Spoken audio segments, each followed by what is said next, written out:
untuk sesi berikutnya kita akan ada sesi talk show terkait dengan skincare. Jadi bagi teman-teman yang pengen tahu tentang skincare yang kini apa sih gitu, atau perawatan kulit yang kini seperti apa, bisa langsung bergabung ke area talk show di depan gedung T. Jacob atau di depan gedung Museum Bio Paleo Antropologi FKKMK UGM.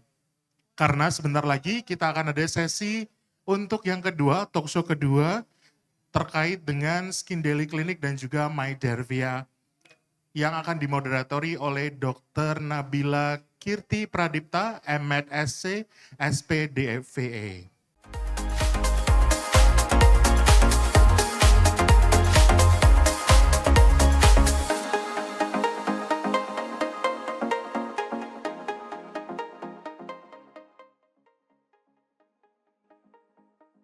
Dan mari kita sambut Dr. Nabila Kirti Pradipta.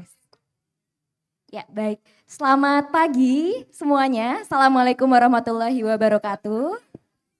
Ya, semoga masih semangat untuk mengikuti sesi talk show kedua ini ya, karena kita akan membahas mengenai inovasi pengembangan klinik spesialis dan skincare untuk kesehatan kulit, kelamin, dan estetika. Tentu saja ini mungkin narasumbernya nanti yang sudah ditunggu-tunggu dan pastinya sudah pada hafal ya.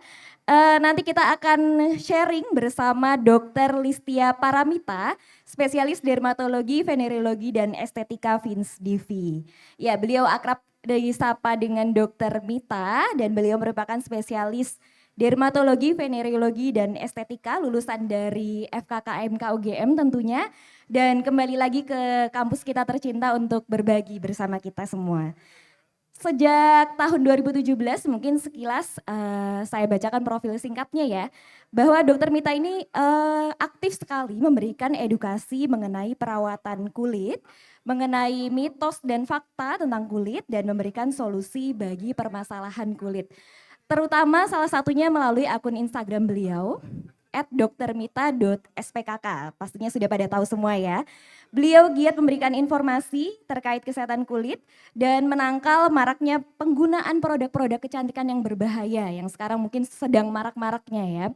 Dan hingga saat ini kita telah tahu followers beliau ini sudah ratusan ribu, sekitar lebih dari 372.000 followers di Instagram. Luar biasa sekali ya. Selain edukasi, Dr. Mita ini juga aktif mengembangkan berbagai bisnis klinik kecantikan dan kesehatan kulit tentu saja ya. Antara lain adalah My Dervia Dermatologi yang berlokasi di Yogyakarta dan juga Skin Daily Clinic yang ada di Pekanbaru. Beliau juga merupakan salah satu founder brand skincare Derm Story yang dikembangkan berdasarkan studi ilmiah tentu saja, sehingga insya Allah aman dan efektif digunakan. Baik, mungkin tidak usah terlalu lama karena pastinya sudah pada mengetahui profil dari beliau. Langsung saja mungkin kita panggilkan ke atas panggung, silahkan saya persilahkan kepada Dr. Listia Paramita, SPDVI Fins Divi.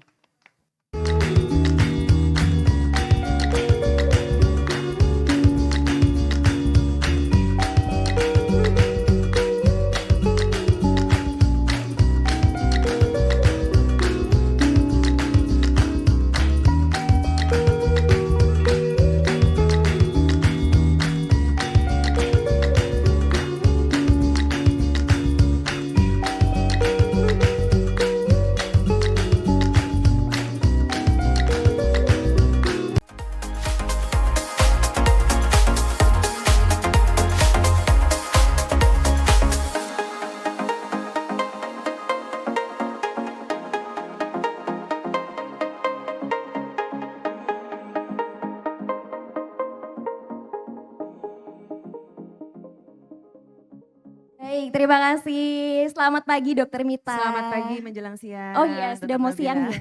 Sudah mau siang ini. Ya, bagaimana kabarnya Dok? Baik, alhamdulillah. Baik, Mudah-mudahan alhamdulillah. Dr. Nabila dan semua Bapak Ibu semuanya, teman-teman yang hadir di sini juga dalam kondisi baik, sehat semuanya tanpa kurang suatu apapun. Amin, amin, amin, ya Rabbal alamin.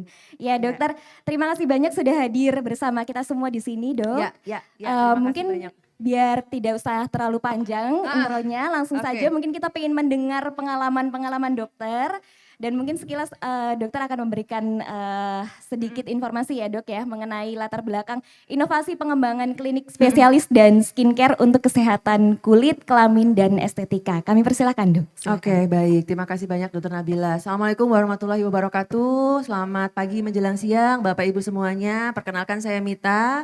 Saya lulusan dari UGM, lulus spesialis tahun 2017 dan senang banget hari ini balik lagi ke kampus setelah sekian lama nggak berkunjung ke sini gitu ya. Dan waktu dihubungi sama senior saya yang terhormat Dokter Hengki, itu saya merasa aduh berbunga-bunga banget tapi sekaligus nervous dan takut karena sebenarnya dalam bidang ini ya pengembangan mungkin sedikit bisnis ini, bisnis kecil-kecilan ini saya memang baru banget gitu. Jadi hari ini kita judulnya sharing ya karena kita juga masih sama-sama belajar gitu. Nah pada saat lulus atau mungkin sedang menjalani pendidikan ya biasanya kita akan dihadapkan nanti kalau udah lulus mau ngapain gitu ya. Standar kalau dokter ya biasanya selesai pendidikan kemudian praktek ya sebagai klinisi gitu ya. Ada juga mungkin yang berkecimpung di bidang penelitian, di bidang riset dan lain sebagainya. Ada juga yang menjadi staf, dosen, akademisi, ada juga yang mungkin bergelut di bidang kefarmasian dan lain sebagainya. Nah, salah satu yang cukup menarik adalah dokterpreneur karena ini belum banyak dibahas. Kalau zaman dulu waktu saya masih kuliah ini kita nggak pernah dapat nih materi tentang kewirausahaan itu sangat-sangat minimal sekali gitu. Bahkan zaman dulu saya nggak ada gitu ya materi tentang bagaimana dokter itu mungkin mencoba untuk mengembangkan lini kegiatan yang lain itu belum banyak dibahas. Nah, dokterpreneur ini adalah salah satu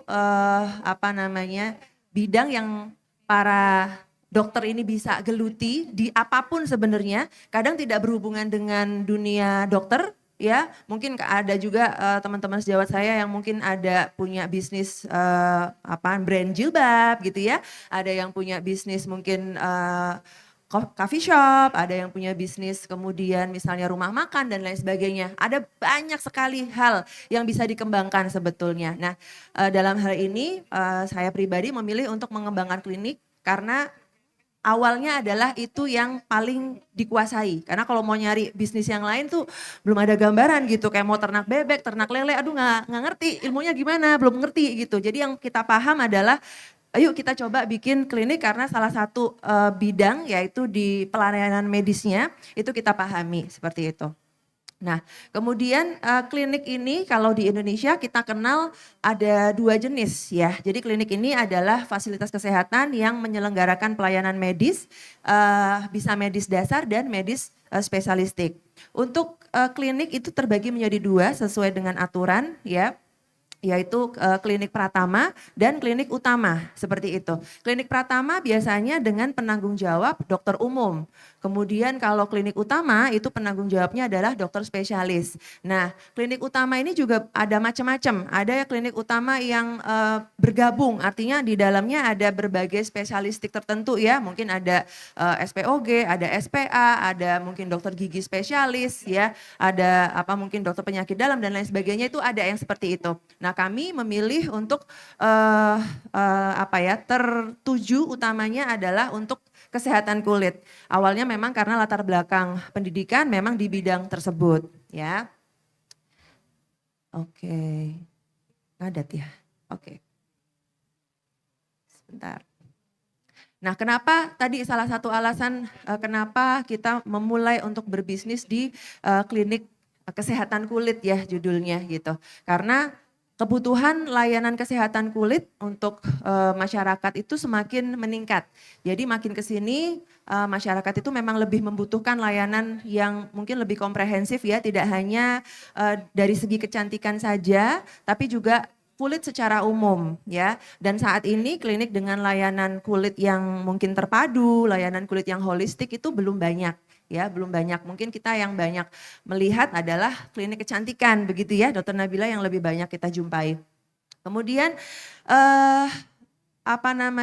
bagi kami ya beberapa generasi yang udah agak usang ini gitu, ngomongin bisnis untuk dokter itu dulu tabu banget gitu karena dokter itu kita dari sejak kuliah selalu udah diwanti-wanti banget sama dosen-dosen kita bahwa yang namanya dokter itu adalah pengabdian, yang namanya dokter itu adalah pelayanan kepada pasien. Kita nggak boleh money oriented gitu ya. Kalau zaman dulu kita selalu disounding seperti itu. Nah, sebetulnya justru dengan kita punya background medis itu menurut saya ya, kita bisa menjalankan bisnis ini dengan lebih baik gitu, dengan bisnis yang lebih beretika. Karena kita paham keilmuannya, kita paham batasannya, dan orientasi utamanya adalah tetap untuk pelayanan. Artinya betul kita namanya berbisnis kan pasti cari untung, itu jelas. Jadi kita mau ngeles kayak gimana pun, mau bisnis rumah sakit, mau bisnis klinik ya, namanya bisnis pasti orientasinya adalah profit. Tapi karena kita paham keilmuannya, maka kita bisa menjalankan bisnis ini dengan lebih beretika. Artinya contohnya misalnya untuk klinik ya, dalam hal ini klinik kulit. Bisnis beretika adalah bisnis yang untuk layanannya kita harus pastikan semua layanannya adalah hal-hal atau tindakan-tindakan yang sudah evidence based seperti itu contohnya. Jadi mungkin kalau teman-teman pernah dengar kayak sulam bedak gitu-gitu ya di salon, ya sulam bedak gitu-gitu itu nggak bakalan ada di klinik dokter spesialis kulit, itu nggak bakalan ada karena itu adalah tindakan-tindakan yang tidak evidence based gitu. Ya, tapi mungkin teman-teman masih menjumpai nih kadang di salon ada yang macam-macam ya, sulam bedaknya tuh pakai bedak yang nomor A, B, C gitu ya. Ada bedaknya yang mungkin di mix dengan blush on dan lain sebagainya. Itu sebenarnya tidak boleh gitu ya. Nah, itu mungkin contoh simple ya, batasan-batasan yang kita bisa lakukan tadi berbisnis tetap dengan etika. Kemudian di era sekarang ini kita nggak bisa hanya berkompetisi terus gitu ya dengan misalnya sejawat, wah berkompetisi banyak-banyakan pasien misalnya seperti itu, atau berkompetisi banyak-banyakan ngumpulin cuan seperti itu. Nah itu kita nggak bisa lagi seperti itu. Jadi kita berprinsip bahwa kolaborasi itu justru lebih penting daripada kompetisi ya, collaboration over competition. Jadi dalam hal kolaborasi ini juga kita lakukan gitu dalam pengembangan bisnis-bisnis atau pengembangan klinik kesehatan kulit ini. Ini tadi sudah kita bahas. Nah, salah satu yang mendasari kenapa kita mengusung agak berbeda yaitu klinik spesialis kulit, bukan klinik kecantikan. Salah satunya adalah agar layanan yang ditawarkan itu bisa menjangkau masyarakat yang lebih luas. Kalau klinik kecantikan biasanya memang hanya terfokus di rentang usia tertentu, ya, hanya mau yang buat cantik-cantiknya aja gitu. Tapi kalau klinik spesialis kulit atau klinik kulit ini lebih luas layanannya. Jadi pasien yang diterima pun juga bervariasi usianya, nggak cuma dewasa muda yang mau cantik-cantik aja, tapi semua gangguan kulit ya, mau gangguan kulit autoimun, mau gangguan kulit misalnya infeksi dan lain sebagainya, itu bisa kita bantu berikan solusinya, termasuk dari rentang usia. Rentang usianya juga bervariasi sekali. Kalau klinik kecantikan biasanya rentang usia biasanya mungkin start dari remaja gitu ya, remaja belasan tahun, dewasa muda ya rata-rata segitu, sampai mungkin umur-umur 50, 55 kurang lebih ya. Tapi kalau klinik kesehatan kulit ini pasiennya bervariasi banget karena kita juga menangani dermatologi pediatrik ya. Gangguan kulit pada anak-anak. Jadi pasiennya mulai dari 0 tahun ya, 0 bulan ya, baru lahir sampai manula itu ada. Gitu.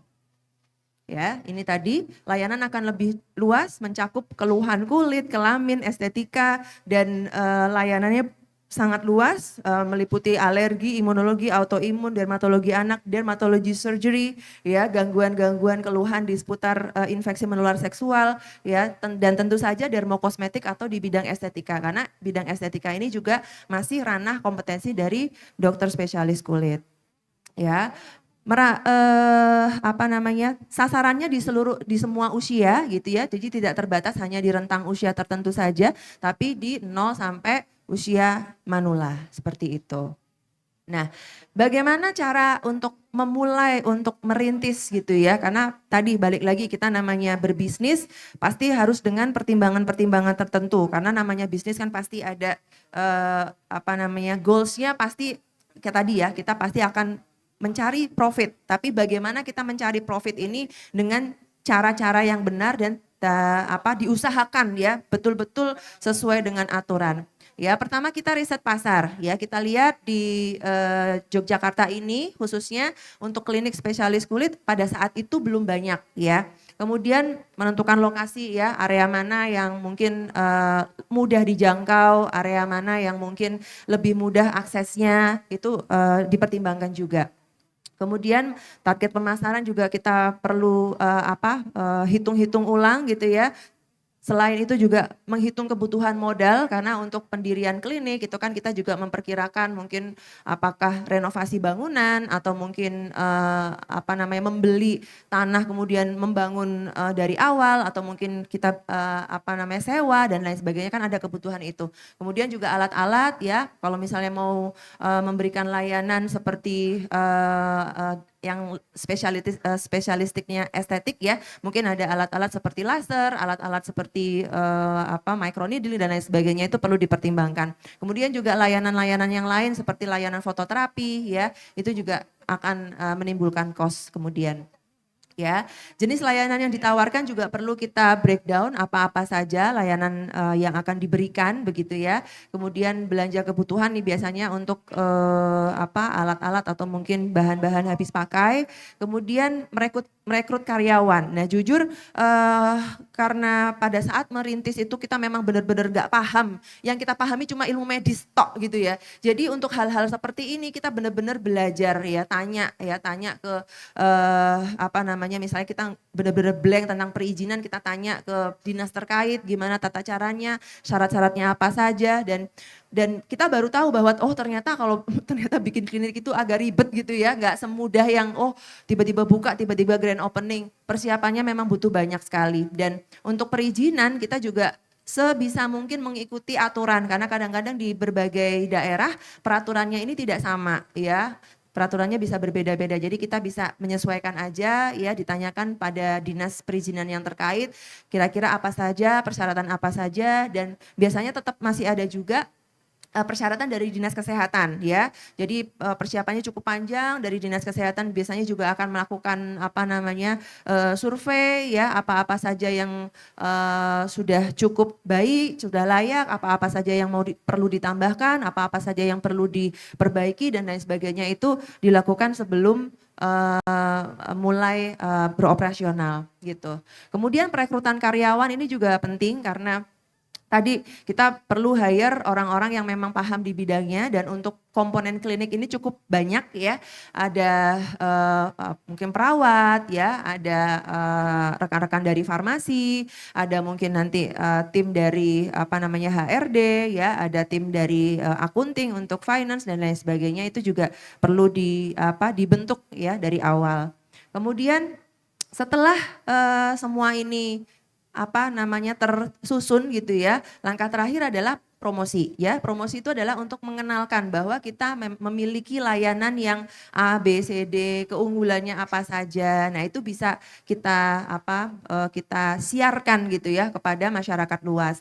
Untuk saat ini ya, promosi ini bisa kita lakukan dalam beberapa hal, mungkin konvensional ya, kita mungkin mouth to mouth ya, dari teman ke teman gitu, atau mungkin promosi melalui media digital dan lain sebagainya, itu kita bisa lakukan. Oke. Ini sedikit kita diskusi gitu ya, tantangan untuk pendirian klinik atau tantangan untuk merintis bisnis klinik ini. Yang pertama adalah mengumpulkan SDM yang memang sesuai dengan visi dan misi dari klinik yang kita dirikan gitu ya. Kita butuh dokter-dokter yang memang kompeten, kita butuh rekan-rekan perawat, kita butuh farmasi dan lain sebagainya. Dan ini memang butuh seleksi yang cukup ketat di awal gitu ya, agar tim yang terbentuk memang tim yang solid sesuai dengan yang diinginkan, seperti itu. Kemudian menentukan layanan unggulan itu juga penting, karena kalau misalnya klinik sekedar klinik ya, klinik sudah terlalu banyak, sehingga kita mesti ada kalau orang bisnis bilang biasanya unique selling point gitu ya. USP-nya itu apa? Unique selling point-nya apa? Klinik kamu bedanya apa dengan klinik yang lainnya? Klinik yang baru muncul ini bedanya apa sama klinik-klinik yang sebelumnya sudah ada? Nah, itu juga perlu ditentukan ya. layanan unggulan ini perlu ditentukan. Kemudian dalam perjalanannya, misalnya setelah beroperasional, itu juga tantangan masih ada lagi. Kita nggak bisa stuck di tempat gitu ya. Kita mesti update ya layanan-layanan apa saja yang mungkin dibutuhkan oleh masyarakat, layanan-layanan apa yang diinginkan mudah terakses seperti itu ya. Itu juga bisa dipertimbangkan untuk mulai setelah beroperasi menambah layanan yang supaya lebih lengkap seperti itu. Termasuk inovasi-inovasi untuk tindakan-tindakan ya, salah satunya di bidang estetik, karena di bidang estetik ini memang perkembangannya cukup pesat gitu ya, dan permintaan pasar juga cukup banyak, sehingga kita harus selalu update apakah ada mungkin treatment terbaru atau mungkin ada guideline yang baru dan lain sebagainya. Kemudian juga bisa mulai merambah untuk pembuatan produk-produk skincare ya, produk-produk yang dijual bebas, produk-produk non obat yang bisa didapatkan oleh masyarakat tanpa konsultasi terlebih dahulu ya. Jadi produk-produk yang memang sudah mendapatkan izin BPOM bisa dipakai tanpa konsultasi ya, tidak perlu ketemu dokternya, mereka bisa memilih dulu disesuaikan dengan kondisi kulit masing-masing ya. Kemudian tantangan yang terakhir di bidang marketing tadi, karena mengingat tadi ya klinik itu sudah cukup banyak ya, tetap marketing itu perlu dijalankan ya, baik dengan cara yang konvensional maupun dengan digital marketing maupun mungkin branding dari klinik masing-masing itu bisa dilakukan. Oke. Nah, ini adalah klinik pertama yang kami rintis gitu ya di Mydervia Dermatology Clinic. Foundernya ada 5 orang ya, salah satunya adalah dosen senior di FKUGM, dosen kami Dr. Satiti. Jadi Dr. Satiti kami bergabung ya, ada berlima, Dr. Satiti, kemudian ada Dr. Alin, ada Dr. Dinda, Dr. Kusti dan saya berlima. Ini kita berkolaborasi ya untuk mencoba merintis satu klinik layanan spesialis kulit ya yang terpadu di Yogyakarta. Nah, Mydervia ini untuk semua dokternya adalah dokter SPDVE. Jadi semua yang ada di Mydervia Clinic adalah dokter spesialis kulit ya, dokter dermatologi, venologi dan estetika.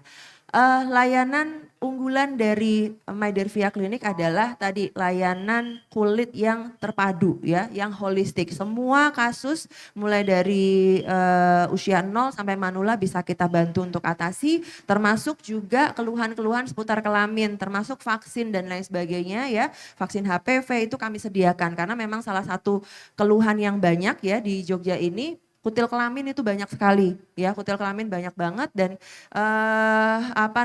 salah satu yang membuat kami juga kemudian membuat layanan venerologi yang terpadu ini adalah kadang-kadang pasien yang dengan infeksi menular seksual ini males gitu ke rumah sakit tuh malu gitu, karena dalam anggapan mereka kalau mereka ke rumah sakit tuh mereka akan ketemu lebih banyak orang, jadi kayak lebih mudah ke gap gitu, ngapain lo gitu, ketemu nih ke poli kulit, ya ke Sarjito gitu ya, ke poli IMS, ngapain kamu gitu. Nah banyak yang beranggapan seperti itu, jadi terkadang mereka memilih untuk berkonsultasi mungkin lebih private dengan dokter spesialis masing-masing gitu. Mydervia berlokasi di Jalan Wirajaya Condong Catur ya, di dekat Taman Kuliner Condong Catur. Mungkin kalau Bapak Ibu mau mampir boleh nanti ke Jalan Wirajaya ya.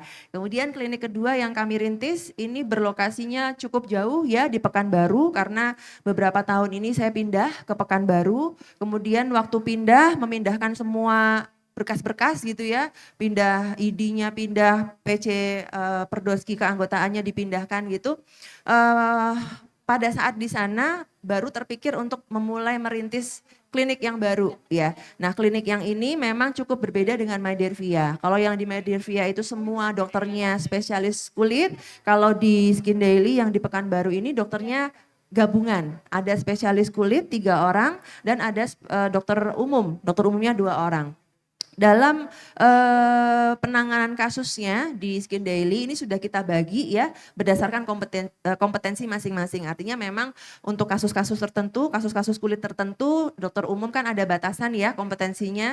Jadi kalau misalnya berat misalnya ya dirujuk dulu ke dokter spesialis kulitnya. Nanti kalau sudah membaik tinggal mungkin konsultasi ulang, tinggal perawatan lanjutan, biasanya kita kembalikan ke dokter umum untuk follow up lanjutan. Jadi kita sudah punya guidance ya, mana yang ini adalah ranahnya dokter umum, mana yang memang harus dikerjakan oleh dokter spesialis gitu. Kemudian untuk layanan unggulan dari Skin Daily Clinic ini adalah layanan bedah kulit terpadu. Di Pekanbaru belum ada klinik dokter spesialis kulit yang berkonsentrasi di layanan bedah kulit terpadu. Jadi bedah kulit ini menangani banyak hal ya, bedah minor misalnya tai lalat, lipoma, kemudian kista ya, kemudian mungkin suspek tumor kulit ya seperti squamous cell carcinoma, basal cell carcinoma itu bisa kita kerjakan. Kita juga sudah bekerja sama dengan laboratorium PA di sana ya, ada laboratorium lab PA terpadu ya di sana. Kita sering kirim ke lab tersebut untuk pemeriksaan PA-nya. Kemudian di layanan bedah kulit ini juga kita ada layanan liposuction ya. Kemudian ada skin grafting misalnya untuk kasus-kasus vitiligo ya, mungkin vitiligo yang bandel ya, kita coba dengan terapi topikal, udah di fototerapi, dia masih tidak bergeming gitu ya, kita tawarkan kepada pasien untuk grafting ya, kita bisa lakukan juga di Skin Daily ya.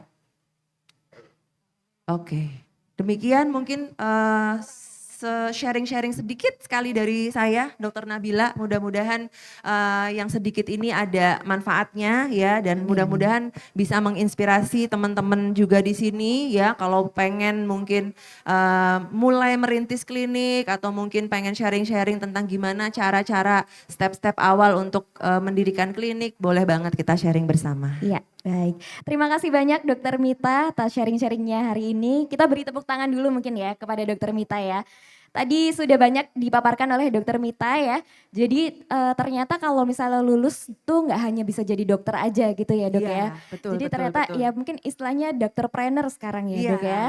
Jadi ternyata kita bisa mungkin menambah income dari tempat lain ya Dok dengan bisnis yang tadi telah disebutkan Dokter Mita bahwa kalau misalnya kita punya background medis, jadi kita bisa membuat bisnis klinik yang lebih beretika. Iya. Ya, dan juga mungkin karena kita punya bisnis sendiri nih, kita juga bisa sebenarnya tadi sempat disinggung pengabdian masyarakat, kita juga malah bisa edukasi di situ juga ya Dok ya. Betul Dokter Nabila. Ya, gitu. Dan tadi setuju dengan Dokter Mita bahwa sekarang itu trennya lebih ke kolaborasi, jadi nggak sendiri-sendiri egois gitu ya Dok ya, untuk saling makan teman gitu nggak ya Dok ya. Iya. Jadi kalau sekarang kolaborasi dan tadi sempat dipaparkan juga klinik-klinik Dokter Mita tadi ya, berarti dokter sibuk sekali nih ya Dok ya. Membagi waktunya gimana ini Dok? Sok sibuk judulnya. Jadi ternyata kliniknya ada klinik utama, klinik pratama, itu sebenarnya kita memang tadi sempat disinggung Dokter Mita bahwa kita nggak diajarkan ya dari sejak sekolah, nggak ada pelajaran bisnis, manajemen gitu nggak ada ya Dok. Nah ini Dokter Mita berarti otodidak ya Dok ya? Iya, jadi terpaksa memang otodidak, jadi learning by doing ya. Kita memang harus banyak belajar, terutama untuk manajemennya. Kalau untuk mungkin layanannya ya pasti ngelotok ya kan, karena memang background kita. Tapi untuk manajemennya, gimana memanage individunya ya. Betul. Perawat, farmasi ya, namanya individu beda kepala, kadang-kadang ada slack-slack dikit. Iya, betul.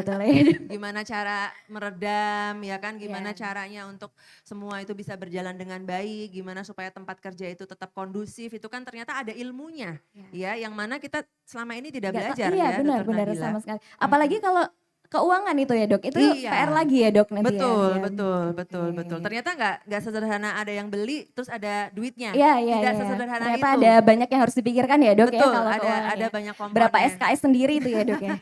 Benar. Ya baik, mungkin kita persilahkan juga kepada Bapak, Ibu, dokter dan teman-teman sekalian yang ada di sini kalau ingin bertanya langsung kepada Dokter Mita, mumpung Dokter Mita ada di sini, ada di Jogja ya, dari Pekanbaru, langsung ke sini ya. Jadi kita nggak hanya melihat dari sosial media aja, bisa langsung bertanya. Jadi kalau misalnya ada yang ingin bertanya kepada Dokter Mita bisa langsung mungkin tunjuk tangan ya. Kami persilahkan kalau misalnya ada yang mau bertanya. Dapat hadiah tadi ya kayaknya. Oh iya, betul. Dengar-dengar ada door prize ya. Betul sekali ya, karena ada door prize untuk penanya hari ini. Iya, kalau misalnya nggak ada yang tanya, door prize-nya untuk moderator. Saya dan moderator. Ya, baik. Ada yang bertanya ya? Silakan disebutkan namanya dan pertanyaannya. Sebelumnya terima kasih atas kesempatannya. Perkenalkan, saya Azata dari Umum. Sebelumnya izin bertanya kepada Dokter Nita, bagaimana ya Dok cara memilih produk perawatan yang aman dan efektif? Terlebih saat ini kan banyak yang sedang viral mengenai produk-produk kecantikan yang banyak overclaim beberapa ownernya gitu. Iya, Sedangkan kita juga orang awam kurang paham mengenai hal-hal tersebut. Terima kasih. Silakan Ya, Dok. oke. Ini menarik banget, lagi ribut ya. Iya, lagi marak ini di Lagi sosial media. agak huru-hara gitu ya, skincare overclaim. Jadi pertama, untuk bagaimana sih sebetulnya cara kita memilih produk ya yang aman.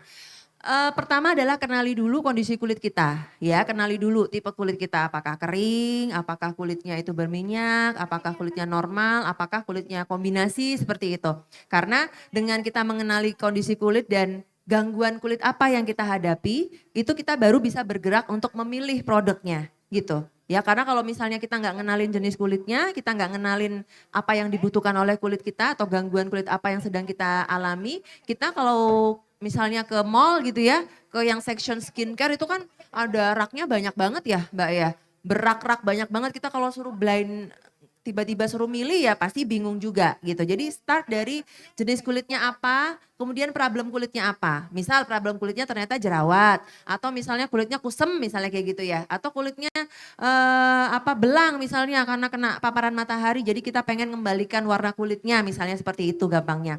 Nah, start dari situ dulu. Misal untuk teman-teman yang ngerasa kulitnya kok aku makin lama kulitnya makin gelap ya, habis outbound atau mungkin habis karena hobi lari ya, akhir-akhir ini lagi Ya, lagi ngetren ya Dok lagi ya. ngetren, lagi hobi lari ya kan, berapa puluh kilo gitu setiap hari. Nah itu kulitnya jadi lebih gelap. Gimana cara mengembalikan ya? Yang pertama cari face wash ya, tentu saja. Face wash yang sesuai, cari yang gentle, cari yang lembut, yang tidak membuat kondisi kulitnya kering. Kemudian pilih moisturizer, pilih pelembab ya, karena ketika terpapar banyak matahari biasanya kulitnya mulai tuh agak-agak kering gitu ya, ada dehidrasinya. Kemudian pilih mungkin produk-produk tambahan yang ada efek mencerahkan, mungkin brightening gitu ya, bisa dalam bentuk serum, bisa dalam bentuk krim ya. Bahan aktifnya bisa macam-macam, bisa niacinamide boleh ya, vitamin C boleh, kojic acid boleh, alpha arbutin boleh, misalnya bakuchiol boleh ya, retinol juga bisa digunakan. Nah itu silahkan dipakai. Kemudian jangan lupa kalau memang untuk menangani tadi belang ya, warna kulitnya gelap, jangan males pakai sunscreen gitu ya. Jadi harus pakai sunscreen, utamanya kalau memang sedang berkegiatan di outdoor kayak sekarang ini ya, ini mesti pakai sunscreen ya, kalau enggak nanti gosong kita Dan kulit kita. reapply ya Dok ya. Dan reapply gitu. Sunscreen pilih ya, silakan pilih macam-macam. Sekarang ada physical, ada yang chemical sunscreen, ada yang hybrid sunscreen ya. Silahkan dipilih yang sesuai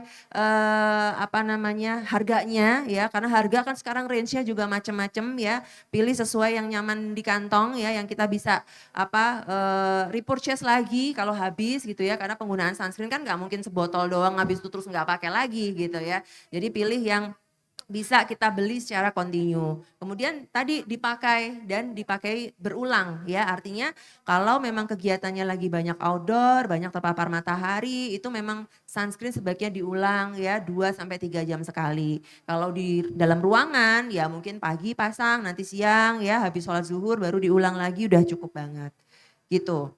Kemudian tadi terkait dengan maraknya produk-produk yang overclaim. Jadi bingung nih mesti milih yang mana gitu ya Dokter Nabila ya. Jadi yang pertama adalah pilih skincare yang dijual bebas ini yang memang track recordnya jelas gitu. Yang track recordnya jelas. Ya, dia memang punya merek yang terdaftar gitu ya. Produk-produknya juga sudah didaftarkan di BPOM, sudah ternotifikasi BPOM, dan akan lebih baik lagi kalau brand tersebut ya memiliki memiliki riset khusus gitu, memiliki riset tertentu gitu. Contohnya kayak yang di depan ini kayaknya ya. Iya ya. Ya, contohnya kayak yang lagi Yang ada dipajang di ini. booth-booth ini ya. Iya, ya Wardah, Labore ini adalah contoh merek-merek yang dia memang punya lembaga riset Paragon ya. Mereka punya lembaga riset. Nah, itu penting. Track record itu penting karena kalau kita lihat mungkin produk-produk yang sekarang ini overclaim ya, yang lagi banyak ribut-ribut ya, merek-merek macam-macam, ini adalah merek-merek yang sebenarnya kita sendiri nggak pernah dengar kan ini merek. Iya, iya, Iya betul, kan, betul, kita betul. nggak pernah dengar ini merek, baru kita tahu setelah ini pada ribut-ribut gitu. Kita nggak pernah lihat dia ada di mungkin marketplace, di toko nggak ada gitu ya. Mungkin hanya ada di marketplace aja dan tiba-tiba out of nowhere booming gitu. Belum pernah ada, tiba-tiba ada dan booming, dan itu yang kadang-kadang kita tetap harus waspada ya, karena beberapa case ya yang lagi diribut-ributin ini kan sebenarnya mereka terdaftar di BPOM, Betul, tapi Dok. ternyata kandungannya Kandungannya tidak berbeda, sesuai ya. gitu ya. Nah ini kita memang perlu berhati-hati. Sebenarnya ini kerjaan BPOM sih.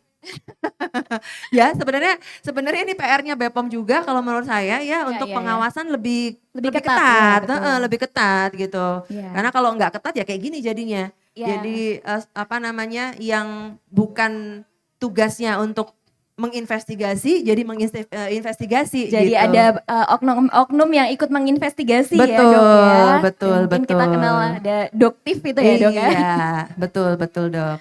Ya, jadi kalau misalnya maraknya berita-berita di sosial media itu gimana sih, Dok, cara kita, apakah ini fakta atau hoax, atau gimana cara kita harus mungkin lebih kritis lagi sebagai konsumen? Sebagai konsumen, oke. Jadi sebagai konsumen artinya kita memang lebih kritis dalam memilih skincare ya. Kadang-kadang namanya produk yang dijual itu mereka kadang suka melebih-lebihkan bahasa jualannya gitu ya. Bahasa marketing. Bahasa Dok. marketingnya suka dilebih-lebihin gitu, kayak memutihkan dalam 7 hari gitu. Ya secara logika nggak mungkin loh, memutihkan 7 hari itu nggak mungkin, kecuali itu kulit dikeletin gitu ya. Itu Dicat. baru bisa, dikletek semua ya, bukan putih sih merah jadinya ya. Nah itu jargon-jargon yang sebenarnya nggak masuk akal itulah yang kita mesti waspada gitu.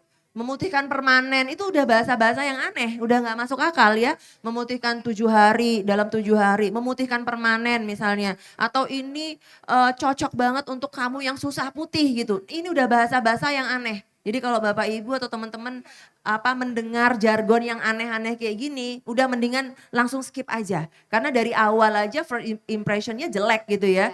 Ini udah agak tanda tanya nih dengan kalimat-kalimat yang terlalu berbunga-bunga gitu, terlalu berlebihan Iya, gitu. iya betul ya. Jadi sekarang karena semakin marak sosial media juga, jadi sebenarnya kita sebagai konsumen juga harus semakin kritis ya, Dok ya. Jadi Betul, semakin semakin aware, hati-hati juga. ya, dan berhati-hati. Dan mungkin kalau misalnya ragu bisa langsung dikonsultasikan juga kan ya, Dok, ke dokter spesialis Boleh, dermatologi, bisa venereologi, dan banget, estetika. bisa banget. Apa kandungan-kandungan yang Iya. cocok gitu. Jadi nggak perlu ragu-ragu bimbang lagi ya. Dan sekarang kan juga semakin dimudahkan karena ada telemedicine juga ya, Dok ya. Betul. Itu memudahkan sekali. Ya, betul. Mungkin sedikit menyinggung, Dok. Ini kan dokter juga ada brand sendiri ya, Dok ya, skincare. Iya. Dermstory. Nah, mungkin bisa diceritakan sedikit, Dok. Kan tadi ada produk-produk overclaim gitu-gitu. Nah, gimana cara dokter mengantisipasi, dan mungkin kan seperti quality control ya, Dok ya, seperti itu. Karena kan mungkin kita tidak bisa mengontrol semua karyawan. Betul. Kemudian walaupun di awal kita sudah mempakemkan kandungannya ini, konsentrasinya segini, bagaimana itu, Dok? Oke ya, jadi sedikit cerita untuk Dermstory ini memang merek yang kita rintis saya bersama teman-teman dari UNER, dari Universitas Airlangga. Jadi ada 2 sejawat saya lulusan dari Universitas Airlangga, kita ketemu terus kita memang mencoba gitu ya untuk merintis merek ini, Dermstory ini. Nah, tadi balik lagi ke pertanyaan Dr. Nabila, bagaimana kita memastikan bahwa produk ini memang selalu dalam kualitas yang bagus gitu ya, terkontrol. Pertama memang komunikasi dengan pabrik yang kita percaya gitu. Jadi kita memang memilih di tempat mana kita akan membuat si skincare ini ya. Kebetulan memang karena belum ada pabrik sendiri ya kan, kita mencari ya pabrik yang memang terpercaya, yang bisa mengakomodir membuatkan produk sesuai dengan yang kita inginkan. Nah, setelah memang kita menemukan ya, kita memang selalu lakukan komunikasi karena untuk pembuatan produksi skincare itu kan nggak bisa sekali banyak ya. Biasanya satu batch ada sekian item ya, satu batch ada sekian item juga. Nah, itu memang kita selalu lakukan sampling gitu. Artinya kita memang minta dari pihak pabriknya untuk setiap batch yang diproduksi itu kita minta untuk dicek dulu ya, dicek dulu terkait dengan quality controlnya ya, apakah semua terkait sama kadar, konsentrasi bahan aktifnya itu sudah terpenuhi atau belum, atau mungkin apakah ada cemaran atau enggak gitu kan ya, namanya karena memang pabrik dibuatnya dalam jumlah banyak, massal, kita memang perlu lakukan sampling secara berkala gitu. Mungkin itu ya dok ya. Ya, ya. Mungkin buat teman-teman bapak ibu yang mungkin juga mau membuat skincare kan tidak harus dokter spesialis Betul, kulit ya dok ya. tidak harus. Sekarang tidak sudah harus. banyak yang membuat skincare sendiri dan mungkin itu salah satu tips untuk quality control dari produknya di tengah maraknya overclaim dan banyaknya oknum-oknum yang mungkin mengecek sendiri ke lab gitu ya sekarang. Nah oke baik, mungkin ada pertanyaan lagi dari para peserta yang sudah hadir. Ah ya baik, silakan. Baik, 2 langsung ya Bu ya. Oke boleh. Baik, terima kasih atas waktu dan kesempatannya. Perkenalkan saya Sikina dari Magister Keperawatan. Sebelumnya saya itu suka review produk di media sosial ya dok ya. Nah itu saya ingin bertanya, itu bagaimana cara kita memilih untuk produk eksfoliasi yang aman buat pemula. Nah kan ada kayak berbagai macam, ada bisa masker, serum, terus toner, terus scrub. Mungkin saya juga bingung untuk mengedukasikan, misalnya saya mendapatkan produk untuk review dan saya akan menjelaskan terkait yang bagus untuk pemula, disarankan memakai produk seperti apa untuk eksfoliasinya sendiri. Terima kasih banyak dok. Ya, ya. Silakan Ditampung dok. dulu. Langsung Boleh 2 satu ya? lagi, Oh ya langsung. oke baik. Sebelumnya terima kasih atas kesempatannya. Saya Salma Kuturnada dari Umum. Berkaitan dengan produk skincare yang seperti pemutih dan lain sebagainya. Untuk pemakaian alpha rutin, terus suntik putih atau konsumsi vitamin E kayak maaf ya dok, sebut merek kayak Nature E White atau sebagainya yang salah satunya untuk memutihkan. Kalau menurut informasi yang saya dapatkan itu nanti akan berefek pada usia yang ketika usia lanjut kayak pada kulitnya karena mengalami penipisan lapisan kulit. Apakah itu benar dan seperti apa kerja dan efeknya nanti? Terima kasih dok. Baik, terima kasih untuk pertanyaannya. Mungkin pertanyaan pertama dulu ya dok ya, Ya, tadi pertanyaan tentang pertama, tentang eksfoliasi ya. Dok, ya? Eksfoliasi, oke. Jadi gini, untuk pemula bagaimana sih memilih eksfoliasi yang sesuai gitu. Kalau untuk pemula selalu pastikan memilih jenis eksfoliasi yang paling ringan terlebih dahulu gitu ya. Mungkin pilih konsentrasinya yang kecil dulu. Mau dalam bentuk apapun sebenarnya nggak ada masalah. Apakah itu toner, apakah itu mungkin serum gitu ya. Bahkan sekarang kan ada yang kayak apa, pads gitu ya, ada eksfoliasi pads itu. Nah itu sih sebenarnya boleh-boleh aja. Cuman memang yang perlu digarisbawahi adalah pemulanya ini pemula yang mana dulu. Pemula yang kulitnya badak apa pemula yang kulitnya sensitif gitu ya. Iya, iya betul. Iya kan? Karena kan starting pointnya bisa beda gitu kan. Nah untuk pemula yang kulitnya mungkin badak artinya kulitnya tuh tahan banting itu biasanya relatif lebih mudah gitu ya. Lebih gampang. Nah tapi kalau yang pemula yang kulitnya sensitif ini yang perlu hati-hati. Untuk yang kulitnya sensitif kalau di awal eksfoliasi jangan tiba-tiba pakai yang patch. Karena itu pasti tambah nggak karu-karuan, artinya kulitnya pasti lebih mudah merah dan lain sebagainya ya, karena menggesek kulit kan.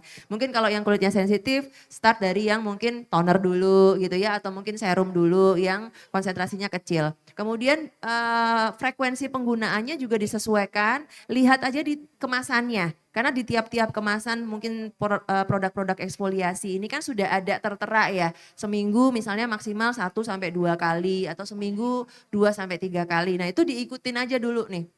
Kesalahan pemula itu biasanya ketika sekali dicoba aman, 2 kali dicoba aman. Wah aman nih berarti aku bisa dipakein tiap hari. Nah itu jebolnya di situ. Ya kayak mau ngebut gitu kayak pengen instan cepet lah pengen ya. instan gitu ya, sekali 2 kali aman terus dipakainya tiap hari. Nah itu tuh bikin iritasi lah ya, mungkin kemerahan sampai kering dan lain sebagainya. Jadi kalau untuk produk eksfoliasi memang ikutin aja di kemasannya. Karena masing-masing pabrik kan sudah mengukur ya dengan kadar sekian ini bisa dipakai maksimal seminggu berapa kali dan lain sebagainya. Gitu Mbak. Kadang-kadang nggak sabar ya dok ya. Betul, kalau kadang-kadang nggak sabar. konsumen itu kayak pengen cepet putih, pengen cepet hilang Betul. jerawatnya. Heeh. Jadi kadang-kadang terus langsung loncat. Jadi belum tahu Betul. nih udah berefek belum, langsung pindah aja ke yang lain. Iya, Mau iya, benar, biar benar, yang benar. mana yang lebih cepat gitu mungkin ya. Ya mungkin Betul. langsung ke pertanyaan kedua ya dok ya. Tadi tentang produk-produk memutihkan ya. Ini Oke. memang menarik sekali Iya, ya karena untuk konsumen-konsumen di Indonesia ini Betul. produk-produk memutihkan masih juara ya. Juara, betul. Nah ini bagaimana dok efek jangka panjangnya tadi? Apakah penipisan kulit dan sebagainya, efeknya bagaimana dok? Iya. Silakan. Oke, jadi kalau untuk sebutan pemutih sebenarnya saya kurang setuju ya. Sebutannya sebenarnya bukan pemutih, tapi pencerah gitu. Karena apapun yang kita pakai tuh nggak akan bisa putih kulit kita. Nggak akan jadi bule gitu ya dok ya? Nggak akan. Jadi kalau angan-angannya, aduh aku pengen pakai skincare biar warna kulitnya putih kayak Lisa Blackpink. Nggak mungkin ya, udah pakainya sebadan-badan, dilumurin, kita berendam pakai itu serum. Nggak bakalan gitu ya. Pencerah iya, pemutih enggak. Maka istilahnya itu yang memang kita harus pahami ya. Pemutih itu enggak ada, pencerah. Yang ada itu adalah pencerah. Nah, terkait dengan beberapa suplemen tadi yang disampaikan ya, mungkin ada glutathione, ada vitamin E. Apakah itu boleh dikonsumsi jangka panjang?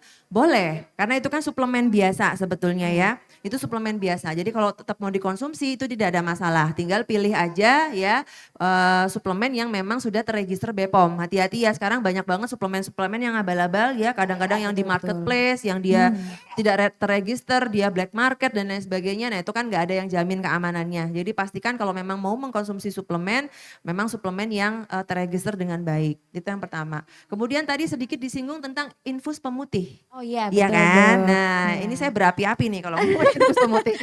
Silakan dok. Oke, jadi gini teman-teman. Infus pemutih ini sebenarnya bukan terminologi medis, ya.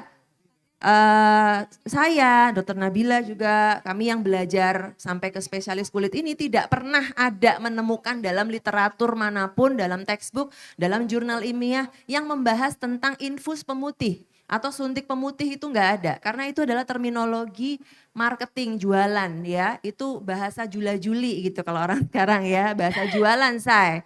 Ya, jadi nggak ada infus pemutih itu nggak ada ya.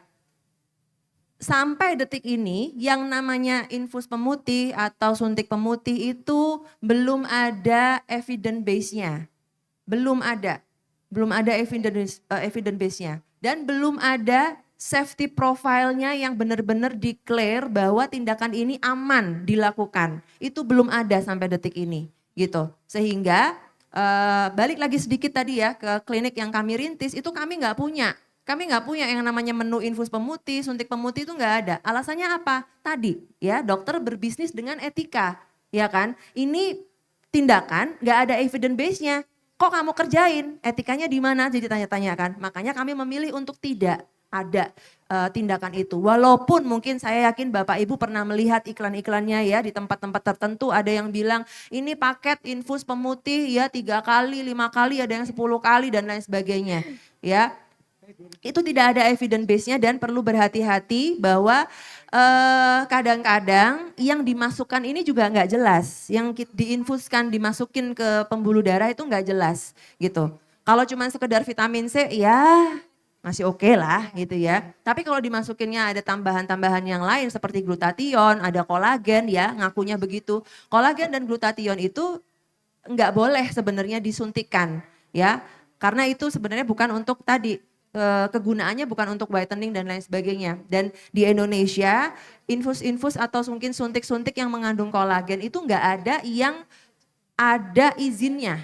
Itu semua black marketan semua gitu. Jadi itu yang perlu Bapak Ibu ketahui, Bapak Ibu perhatikan ya Mbak. Untuk infus pemutih kalau boleh saran sebaiknya tidak usah dilakukan. Karena mudaratnya lebih banyak daripada manfaatnya.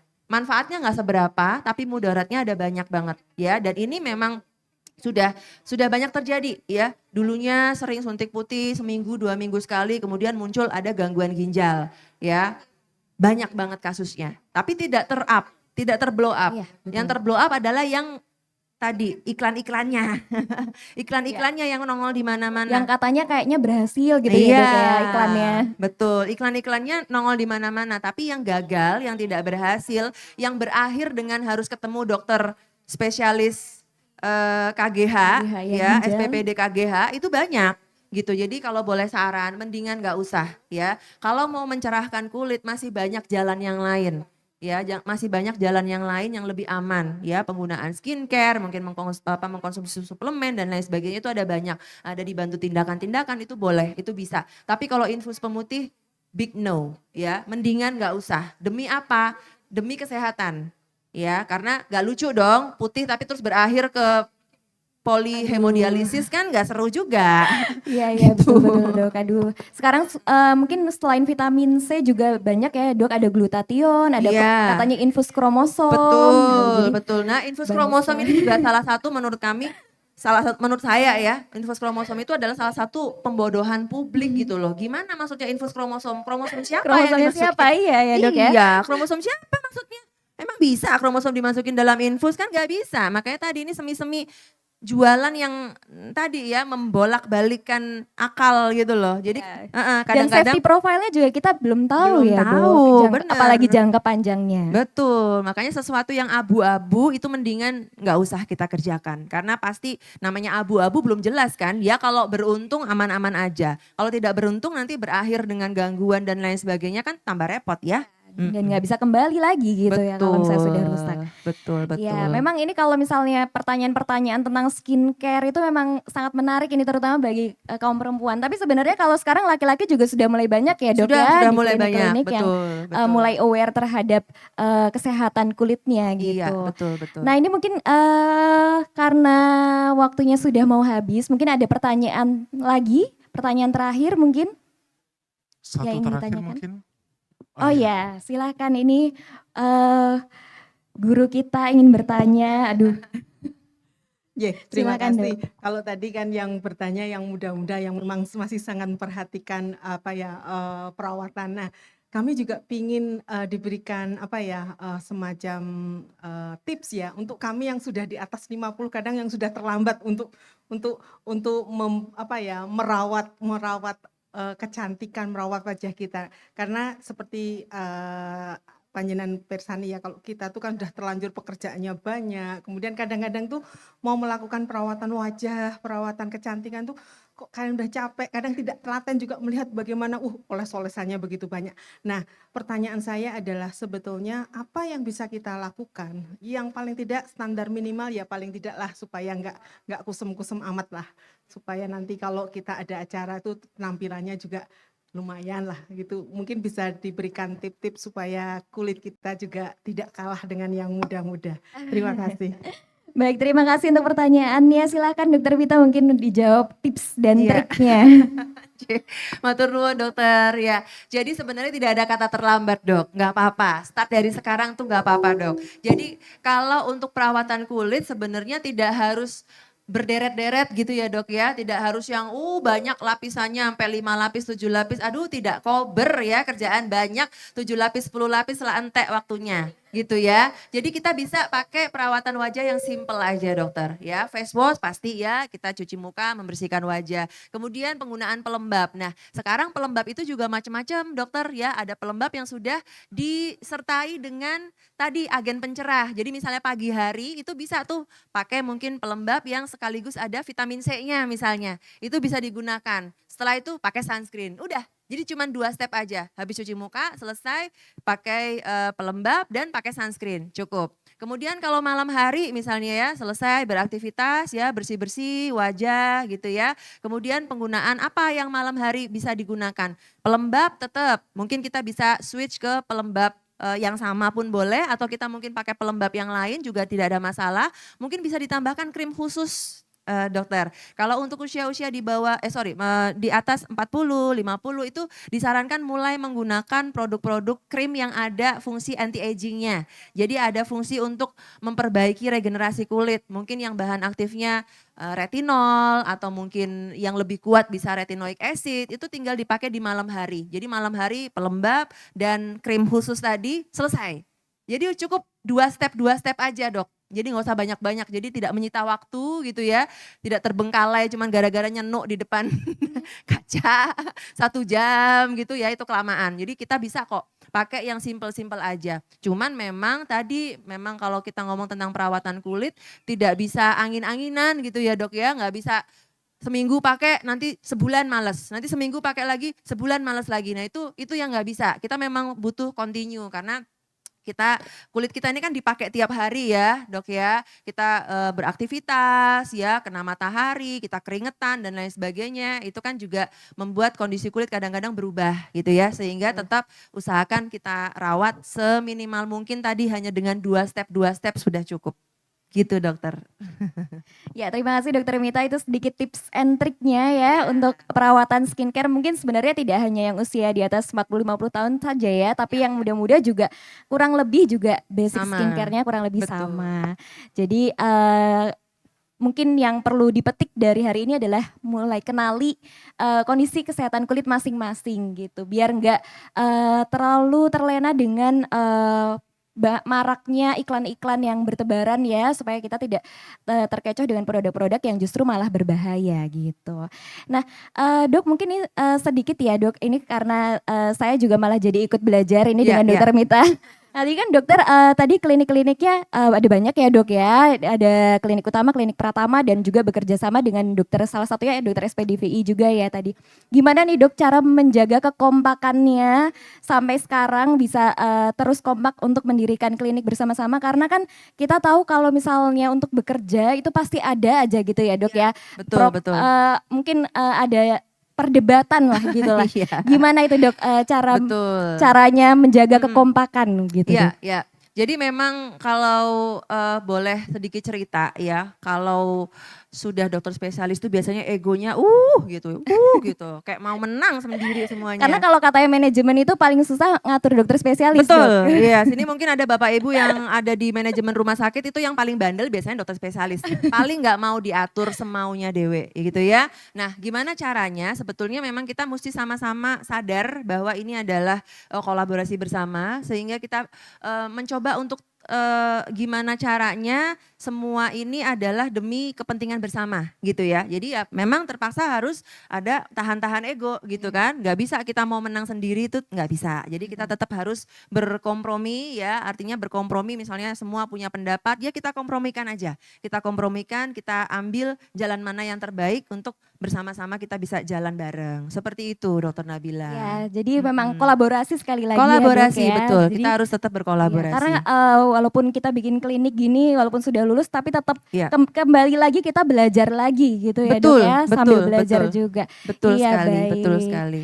Ya mungkin itu tadi talk show kita, sharing-sharing bersama Dokter Mita pada hari ini. Mungkin sebenarnya masih banyak lagi yang ingin ditanyakan, dan tadi rasanya masih pengen ngobrol lagi nih dok sebenarnya. Cuma Boleh nanti di bawah panggung. oh iya, oke, baik dok.